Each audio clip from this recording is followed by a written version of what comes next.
je t'ai pris pour maudire mon ennemi, et voici, tu le bénis. Il répondit et dit, n'aurais-je pas soin de dire ce que l'Éternel met dans ma bouche? Balak lui dit, viens. Balak lui dit, viens donc avec moi dans un autre lieu, d'où tu le verras. Tu n'en verras qu'une partie. Tu n'en verras pas la totalité. Et de là, maudis-le-moi. Tu le menas au champ de Sophim, sur le sommet de Pisca. Il bâtit 7 autels et offrit un taureau et un bélier sur chaque autel. Balaam dit à Balak, tiens-toi ici, près de ton holocauste, et j'irai à la rencontre de Dieu. L'Éternel vient au devant de Balaam, il mit des paroles dans sa bouche et dit, retourne vers Balak, et tu parleras ainsi. Tu retourneras vers lui, et voici, Balak se tenait près de son holocauste avec le chef de Moab. Balak lui dit, qu'est-ce que l'Éternel a dit? Balaam prononça son oracle et dit, lève-toi. Balak, écoute. Prête-moi l'oreille, fils de Support. Dieu n'est point un homme pour mentir, ni fils d'un homme pour se repentir. Ce qu'il a dit, ne le fera-t-il pas? Amen. Ce qu'il a déclaré, ne l'exécutera-t-il pas? Amen. Donc voici l'histoire du prophète Balaam et du roi Balak. Alors Dieu dit au prophète Balaam d'aller prophétiser sur Israël pour bénir Israël. Alors le roi Balak ayant entendu ça, cette nouvelle, lui étant jaloux d'Israël, voulant le malheur d'Israël, alors il propose au prophète Balaam des richesses, de l'argent pour le corrompre, pour qu'il aille maudire Israël. Sur lui sa parole, contre la parole de Dieu.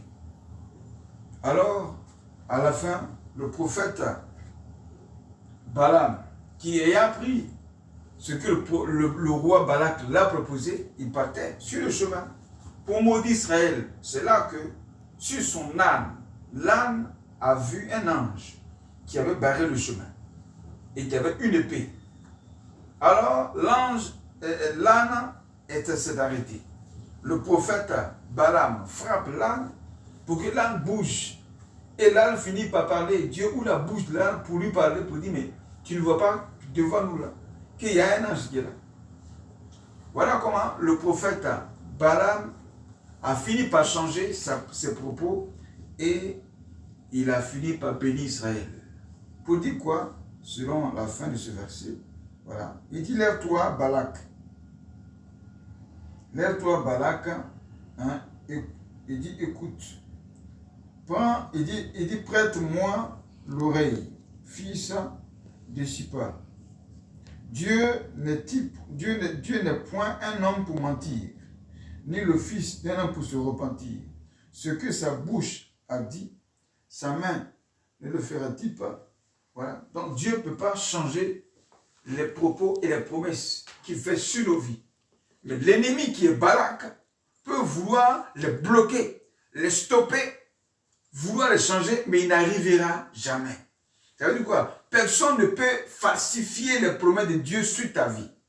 Personne ne peut les changer de malédiction de bénédiction en malédiction. Personne ne peut renverser les promesses de Dieu concernant ta destinée. Les gens peuvent s'opposer comme ce roi Balak. Voilà. Des sorciers peuvent s'opposer à la fin. Ils peuvent te combattre à la fin. On peut payer des gens pour aller mentir sur toi. Mais tout ça va finir par échouer. Parce que la parole de Dieu est une épée à double tranchant. Voilà. Et la parole de Dieu est Dieu lui-même. Donc, comment toi, un être humain, tu peux aller, si tu veux corrompre Dieu pour qu'il fasse toi ta volonté? Il ne peut pas. Dieu ne peut pas se permettre de le faire. Il ne peut pas accepter ça. C'est ce que Balak ici a fait. Donc Balak ici symbolise un roi. Un roi qui caractérise l'autorité. Il a le pouvoir. Il a le pouvoir. Il commande. Il dirige. Il a des hommes avec lui. En effet, sa parole a du poids. Donc c'est un ennemi coriace qui se pose là. Et c'est comme ça les sorciers sont dans le monde spirituel, contre nos vies par rapport aux promesses de Dieu. Voilà. Ils sont comme des hommes qui détiennent une autorité forte. Donc, à cause de l'autorité qu'ils ont là, ils pensent avoir tout le pouvoir pour changer les choses de Dieu.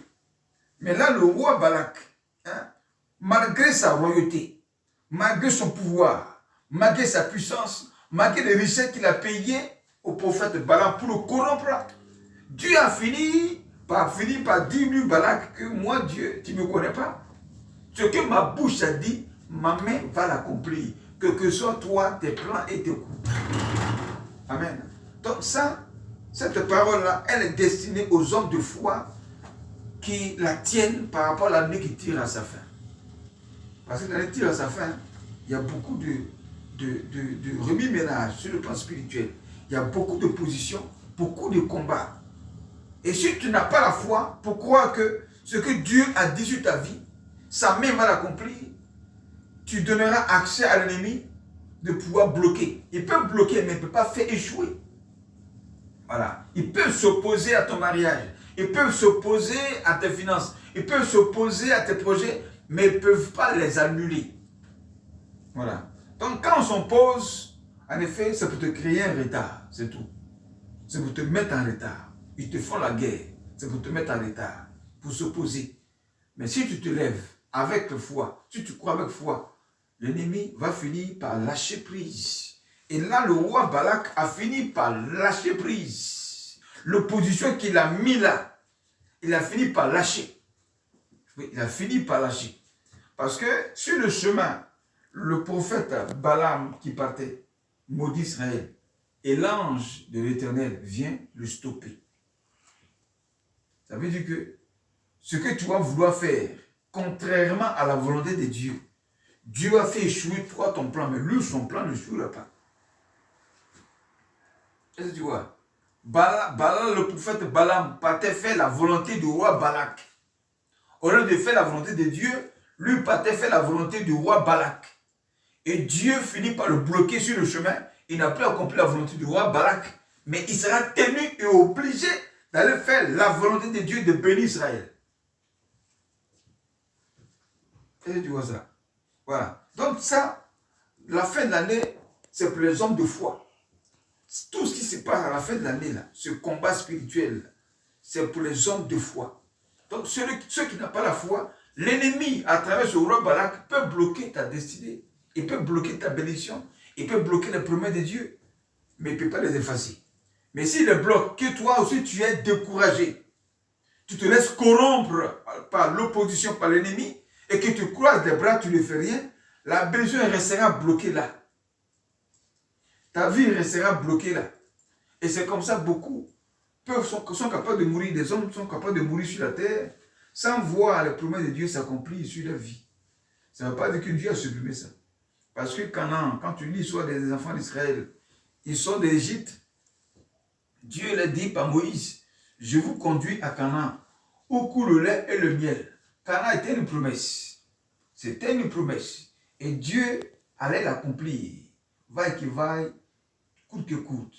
Mais malgré leur foi, ils ont fait 40 ans dans le désert. Dieu n'a pas supprimé sa promesse que Canaan les attend. Il n'a pas supprimé ça.